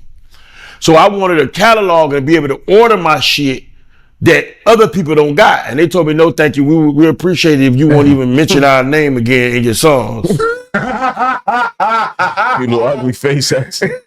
We appreciate if you don't mention us no more. Right, you little Jimmy the Cricket. That's because they be talking all that wild stuff. They was like, we don't want nothing to do with no Trick Daddy. Affiliated with nothing. So I wrote another song and said, I used to be a Polo kid and then I thought about all the other stupid shit that I did. I used to wear it, I sported, talked about it. That's why all the kids in the hood all went out and bought it. But Mr. Rap, you like a thing for the past. Your Polo sport, jean and golf, y'all can kiss my ass. And I started wearing iceberg. And it was over for me with Polo. Right, good. I buy a few pieces here and there because I know it was nothing personal. It was a bad decision that one of their reps made and they disrespected the king of Polo, but it's cool. You should have bought nothing from them. I made them. As a matter of fact, you should have actively boycotted against them. He did. Expose them. In his own way. Pre-internet. He should. If it was me, I'd still be off him. It's no way. Motherfucking money, and they owe me an apology, and they need to send me free Polo, Ralph Lauren, golf, jean, and sport for the rest of my fucking life, because I'm the reason why your shit spiked in South Florida and the rest of the South. I wore Polo every day. I had Polo sheets, cups, rugs, plates, curtains, towels, every fucking thing, and they broke my heart. They broke my heart. My heart hasn't been broken that many times. What kind of deal was you trying to get? I wasn't trying to get a deal. I just wanted a catalog. I wanted to be able to order it and pay for it in advance. That's all I wanted to do. I didn't want a deal for them. I didn't know. So we contacted them and they was like, Mr. Daddy, is that you? Listen, Mr. Daddy. We don't have a catalog for you. Like, did they just see his name and they contacted him? I mean, did he go inside of a store and they say, "Oh, that's Trick Daddy"? I don't know if it was a rap. We don't know who. They've been looking for him. Like, how would the now listen? The flip side to that is, let's use Grand Poobah for example. Poobah, if y'all not familiar with it, he is one of the Brand Nubians from the Brand Nubians. Before that, he was cool with Mike. He signed a contract with Tommy Hilfiger back in the day. Right. That was the thing. He used to rock Tommy all the time. He was like, "Oh man, look, I'm putting y'all stuff on the map." This is when Mary J. Blige was bubbling. When she was up and coming. The Brand Nubians was on fire. Right, yeah. And they signed to a contract. So evidently, I don't know if they just didn't like what Trick Daddy was they like his image. Yeah. It had to be that. But yeah, they like, look, man, we don't really want to affiliate ourselves with the Trick Daddy moniker. We're not. I don't know. One way or another, Trick Daddy found out how to get back to the bag. He don't care. He don't care. How to get a deal. I was good off the money I was making. So they, all right, this will be the last one. Trick Daddy said that Polo's told him to stop wearing Polo. What Polo? Ralph Lauren? Yeah, they ain't want his black ass face in it. They ain't want his Mr. Potato Head face. They say he like a doo-doo sculpture. Nobody said he like that, son. A doo-doo emoji? Yeah, he like. Damn, son. Don't do that to Trick Daddy, son. Yeah, he like a beat up biscuit. He do. A burnt beat up. Shout out to Trick Daddy. This nigga look like he sing the blues. Shout out to Trick Daddy. Shout out to Trick Daddy. All right, so this is gonna be the last one. You said some hip hop shit. Yes. Let's take a look at this and see where this goes. I haven't seen this from Method Man saying today's music has my brother and I have no substance. We could be in a way better place, especially with the message. Wu-Tang had a message, regardless of whether you heard gunshot. There was still a message there. Well, I think that my he need to rub in that moisturizer. That shit look terrible on top of his shit. Leave that Smith, son. Leave him alone. He got a pink oil lusterizer. Yo, he laid up Breakfast Club, man. He read a lot more books. You know, we went outside, we touched dirt. To E40 calling out rapper for sounding exactly the same. I don't like where it's at. A lot of people sound. I ain't a designer type of nigga. And I ain't gonna lie, that jacket's kind of fire. Yeah. Respect. On a swivel dips. I don't know what this nigga be talking about. Yeah. On a double here. Yeah, he got his own slang. Man, bro. A lot of people saying they talking about a lot of copycat, and a lot of them is saying the same thing over and over and over instead of mixing it up. Feel like it's not enough creativity. These OGs have made it crystal clear they ain't really rocking with what the new generation is putting out. The dumbed down culture is mass marketed, played over and over and over and over and over and over again. It's not a record. You can put it, he got some endorsements, he made some money. Put that record on in 10 years. And see where it stands. Whether it's Jadakiss breaking down why today's artists have lost the competitive hunger that defined his era. Nation's gonna cave if you listen to what's going on. Niggas just old haters, that's all. Son, don't say that, son. Niggas is not old haters. All of them. Jadakiss, Method Man, they all just old ass haters. Right, E40, all of them. All of them. KRS-One. And now it's not even rap, so it's not on no level. Shout out to those that rap. Or Young Jock going off of the lyrics are poisoning the community. I can turn on the radio right now, take all the music out, and just listen to what the we see. Records and this music and what the our kids here that sit in the back seat. But this is poisonous. This telling me to trip across my own kind and my partner. I was to shoot him, set you up, your wife, your baby boy. Come on, y'all. Let's listen to it. These legends aren't holding back their feelings about the culture's decline. ASAP Rocky or 2 Chainz or one of them, I don't even consider that, hip hop. Anybody could do that. So grab a snack and get comfy. See, if you notice, the common thing is the older the person is, they all hating on the next generation.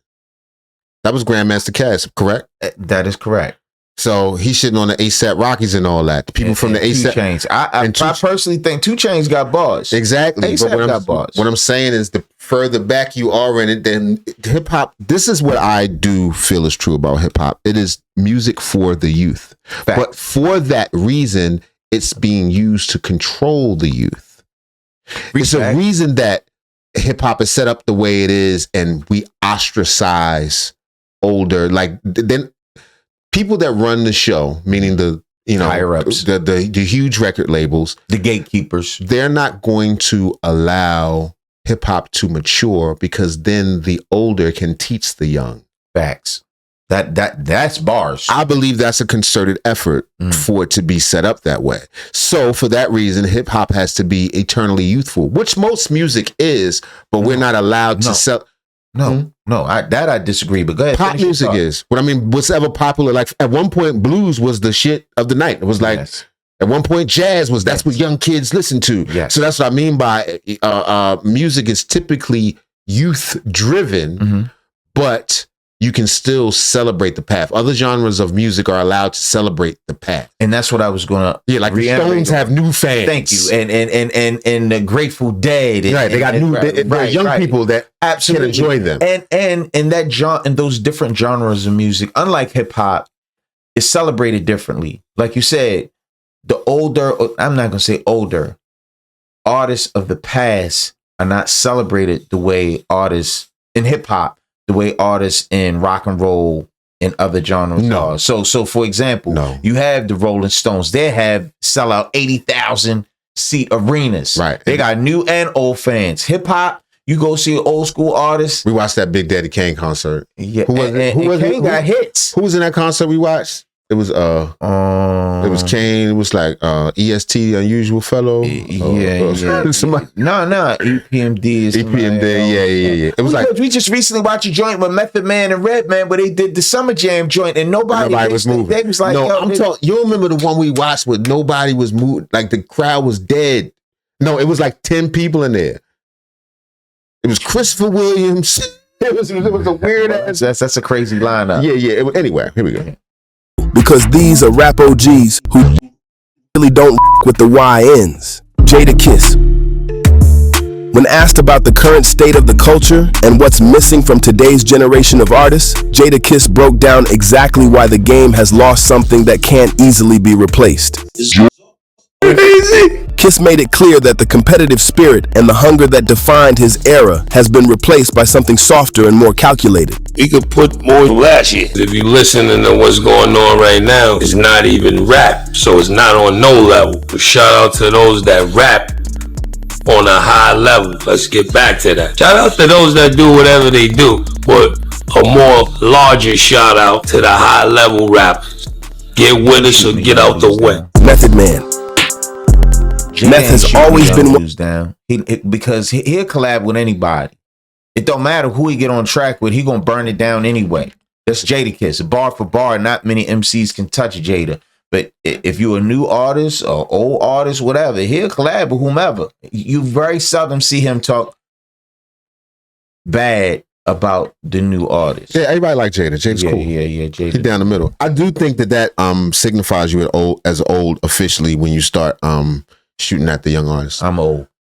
Yeah. All that drill music and all, I can't. Yeah, we're not people that don't identify with it, but I'm saying if you're a rapper and you still got aspirations to, drop your next album and get mainstream success. You 47? Yeah. If you got that sort of ambitions, if you're still trying to keep up with the youngsters, first time you hate on them, you might as well end that.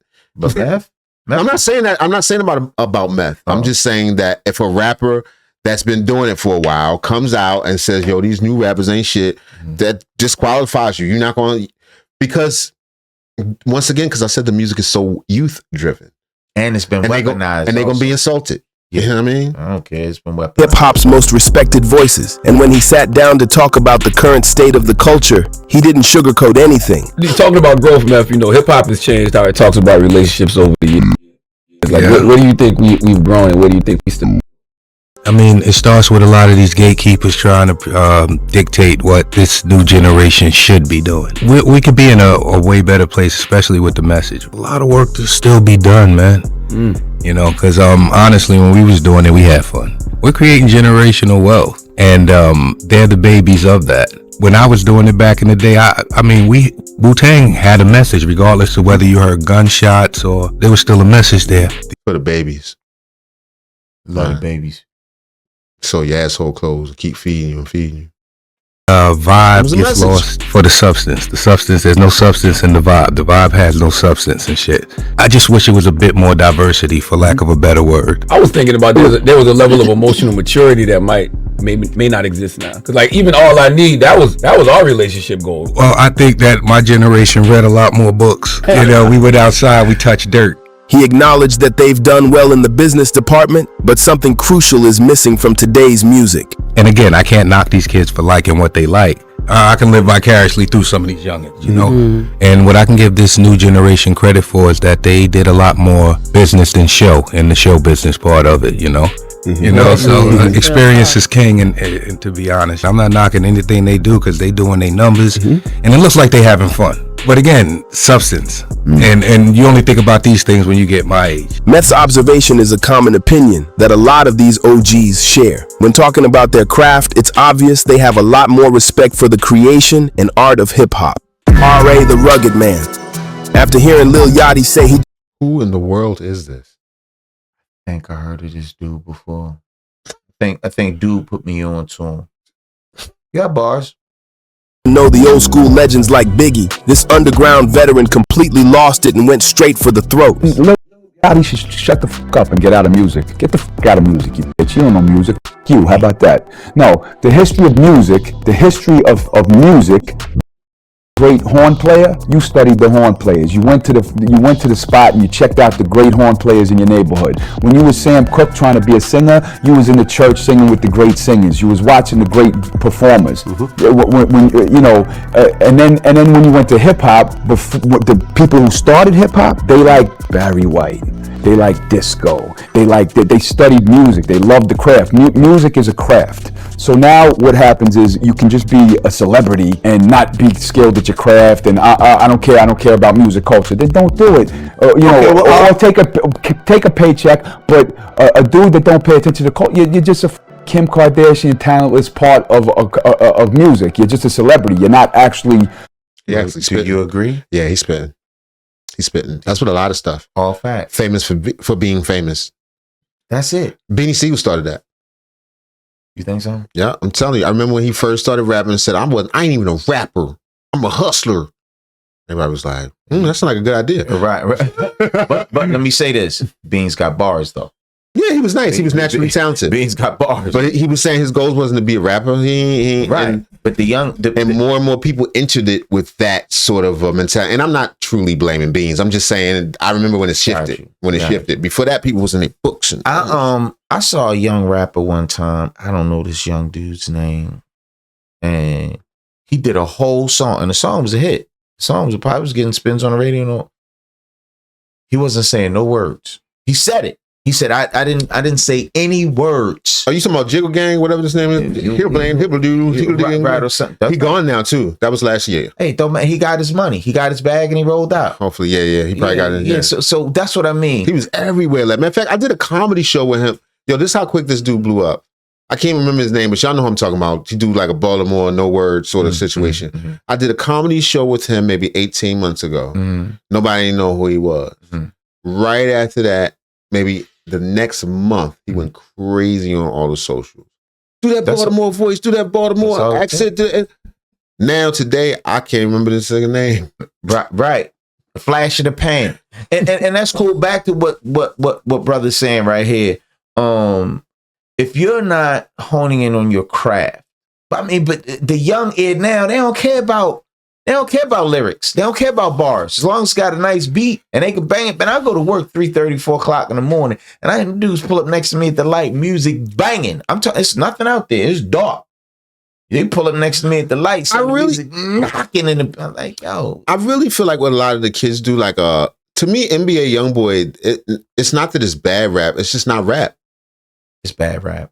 It's not. It's not even rap. I don't even think they should call it hip hop. It's something else. It's drill. What's the joint that we saw when he was in the booth? What's the one we saw? That's not rap. That's something else. He makes sounds and. What's the name of his tour? They love him. They love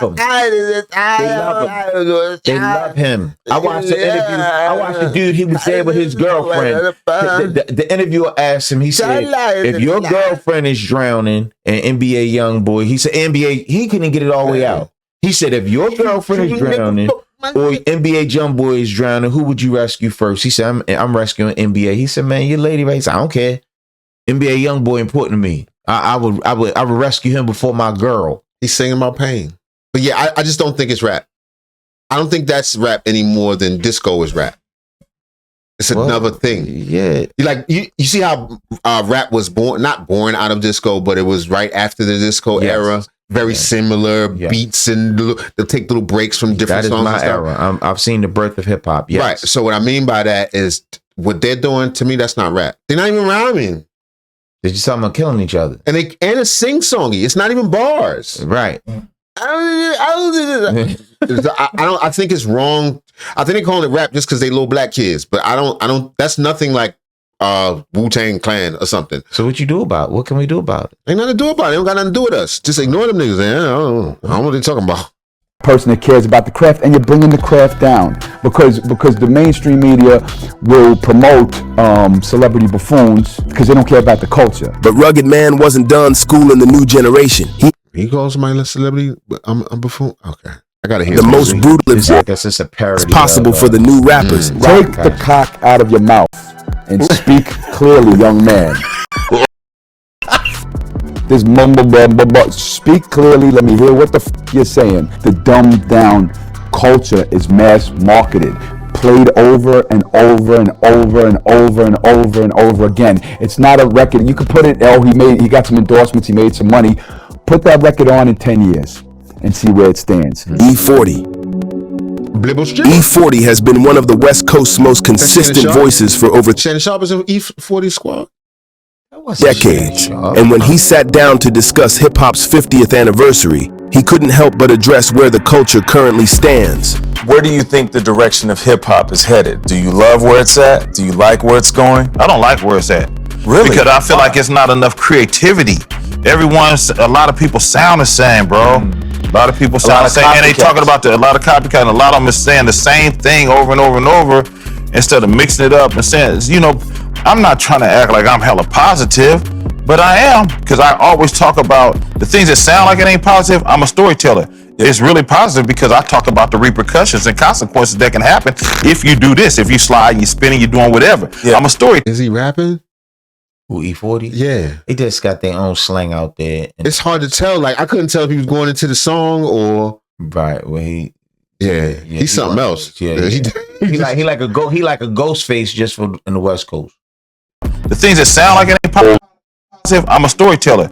It's really positive because I talk about the repercussions and consequences that can happen if you do this, if you slide, you spinning, you're doing whatever. I'm a storyteller. That's what I've been doing ever since I was a little young mustache in the rap game. E40 made it clear that he's not impressed with the direction things are heading, specifically calling out the lack of creativity and originality that's plaguing today's rap scene. What is the key to longevity? Staying consistent, believing in God, turning with the times, because the times will turn on you if you don't. You want to be outdated. You want to be gamed up. You know what I'm saying? You want to be locked in like a safe. You know, you want to be dialed in, buttoned up. I make it look easy, but it's not. Young Jock. Young Jock might not be the first name you think of when it comes to hip-hop OGs checking the new generation, but during a Vlad TV interview, he went completely off about how today's music is poisoning the community. I ain't taking shades off and leave his nose on. Son, his face is not a disguise. Son, stop that. Pray to God this shit resonate in somebody's mind, man. Top rappers, man, come on, man. We the influencers. All this ops. Come on, man. Every time I turn on a song, it's kill. It's kill season. That's all it kill. I'm like, damn, I'm starting to feel like my grandparents. Y'all know what that shit feel like when you know how we love our music, our culture. We don't want to hear nobody talking about that's trash, that's poison.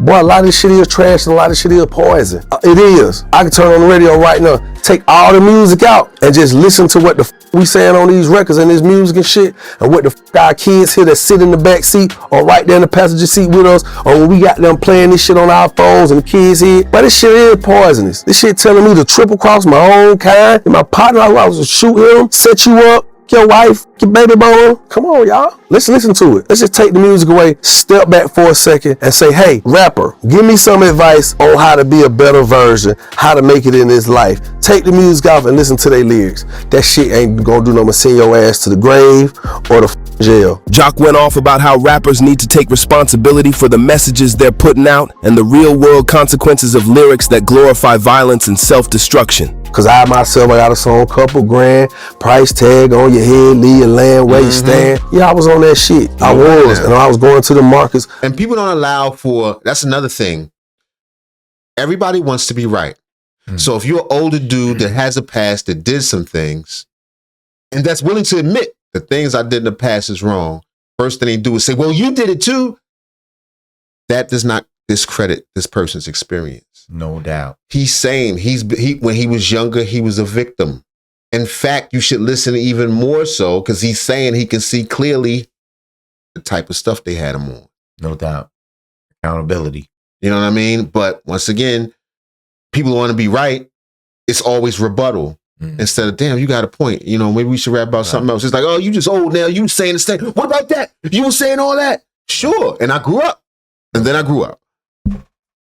I saw who that shit was affecting. I saw who it brought out. I saw the motherfucker. I see it to this day. I see them stand up and saying that shit and point the gun at me while they rap like, hey, goddamn, oh.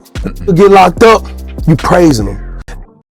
Get shot and survive, you praising them. Murder somebody, you praising them. You got a track record, you praising them. So to all my on that shit, all that, the streets don't honor shit. Trust me, they don't. Raekwon. During a heated discussion with Fat Joe, Jadakiss, and Havoc, the Wu-Tang legend didn't hold back about the weird direction hip-hop's been heading.